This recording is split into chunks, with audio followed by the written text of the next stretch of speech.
Monsieur le Président, je suis honorée d'avoir l'opportunité de me lever en cette Chambre afin d'appuyer le projet de loi C-279. Je veux féliciter mon collègue de Esquama Wandafika pour la réintroduction de ce projet de loi qui va nous permettre de mettre un droit important dans nos lois et de protéger des personnes qui vivent de la discrimination importante. Inscrire l'identité sexuelle dans nos lois, c'est-à-dire dans la loi canadienne sur les droits de la personne, c'est une avancée considérable et nécessaire. En plus de protéger les individus transgenres qui souffrent de discrimination, ce projet de loi, c'est la reconnaissance que les Canadiens et les Canadiennes transgenres ont une identité, une communauté, et qu'ils et elles sont dignes d'être formellement reconnus et protégés par nos lois. Tout à fait. Ce projet de loi change le langage de nos lois pour qu'il soit réellement inclusif, pour que la loi reconnaisse réellement que personne ne souffre de la discrimination basée sur leur identité. Nous devons reconnaître que ces identités méritent l'égalité. Cette reconnaissance pour les individus transgenres ou transsexuels n'est pas que symbolique, elle est urgente. Mes collègues néo-démocrates ont énuméré plusieurs raisons de cette urgence depuis que ce débat se fait dans cette Chambre quand Bill 6A a introduit la première version de ce projet de loi en 2005. C'est urgent parce que les personnes transgenres souffrent de violences, de discrimination, de niveaux plus élevés de pauvreté. C'est urgent parce qu'il est primordial que les gens trans soient reconnus comme des individus à part entière, bénéficiant de tous les droits qui leur sont dus.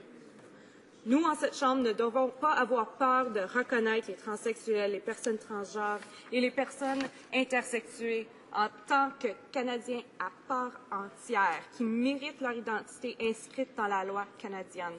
Nous devions reconnaître le fait que le genre et la sexualité sont distincts et n'existent pas dans une simple dichotomie. L'absence d'une simplicité binaire est inconfortable pour les gens qui acceptent leur identité de genre comme un impératif biologique. Mais, Monsieur le Président, ceci ne reflète aucunement la réalité. La communauté médicale commence à comprendre l'identité transgenre et suit les étapes progressives pour valider et appuyer ces faits. Dr. Shubhra Ghosh, who's a trailblazer in this field, he's a pediatrician, a developmental behavioral pediatrician to be specific, and an assistant professor at McGill University and at the Montreal Children's Hospital. He noticed that he was seeing more and more transgender children and decided that he would open a clinic to specifically support their needs. It's one of the first of its kind, and it's the first one of its kind, in fact, and I'm very happy and proud that it's in my province of Quebec and so close to my home in Montreal. Dr. Ghosh wrote to me to share this letter with the House. To the honourable members of the 41st Parliament of Canada.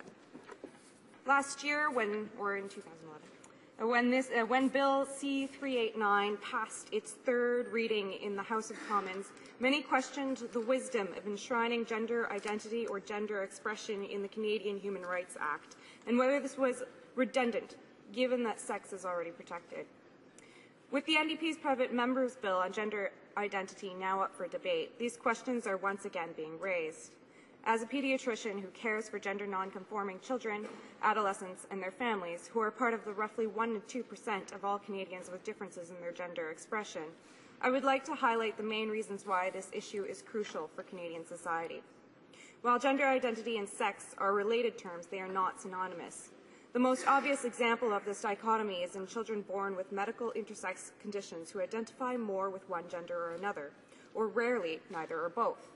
But their physical sexual characteristics frequently do not correspond with their identity.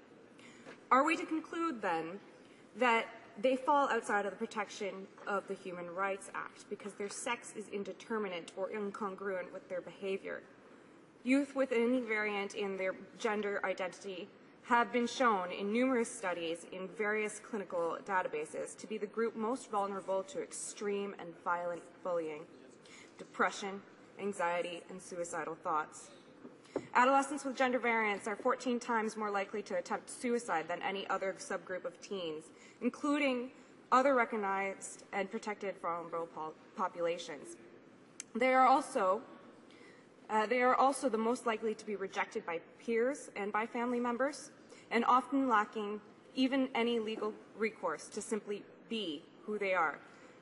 Frequently enter a spiral of self-harm that can lead to substance abuse and alcoholism. This heartbreaking distress is seen and reported even in children as young as 4 years old, who simply recognize that their gender identity does not correspond with their anatomic sex, and have asked their parents to help them die. So many families of gender-variant kids experience severe discrimination, societal rejection, and serious psychosocial difficulty. This translates to higher levels of divorce, greater school and emotional problems in siblings, and severe marginalization. These families need their children to be recognized, included, and protected, just as any family does.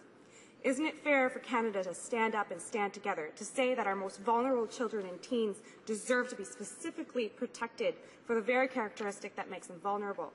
Do we as a nation not have the responsibility to enshrine gender identity in the Canadian Human Rights Act? It's imperative. The medical evidence supports it, and these young Canadians slipping through the cracks of our society deserve to have their tears of loneliness and rejection wiped away so that instead of living and dying in fear, they can grow up to share and contribute to this wonderful country in which we are privileged to live. Sincerely, Dr. Gosh. It's an incredible letter, and that's why I felt I needed to read it to this House.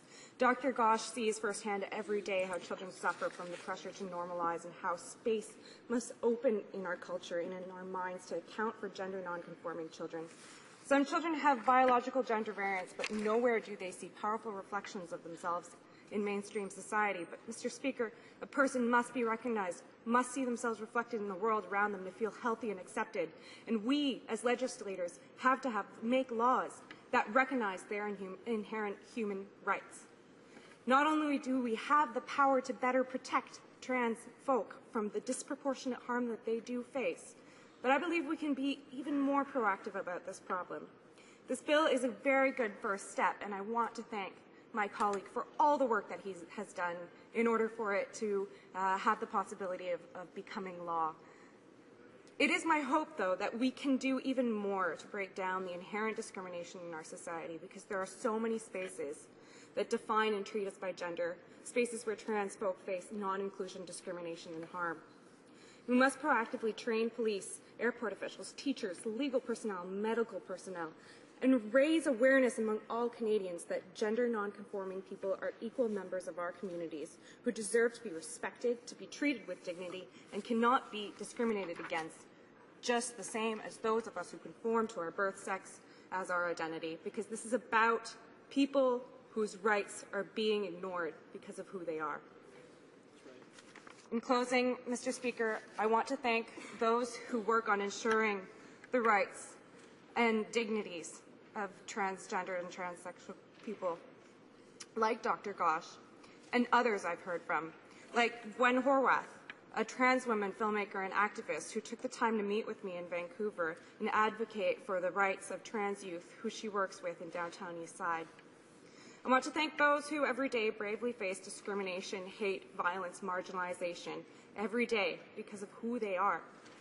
Je veux sincèrement remercier Bill Sixay, qui avait été l'auteur original de ce projet de loi, et finalement le député de Esquimalt, Wanda Fuka, qui a travaillé si fort pour que nous sommes ici aujourd'hui prêts d'adopter cette mesure importante.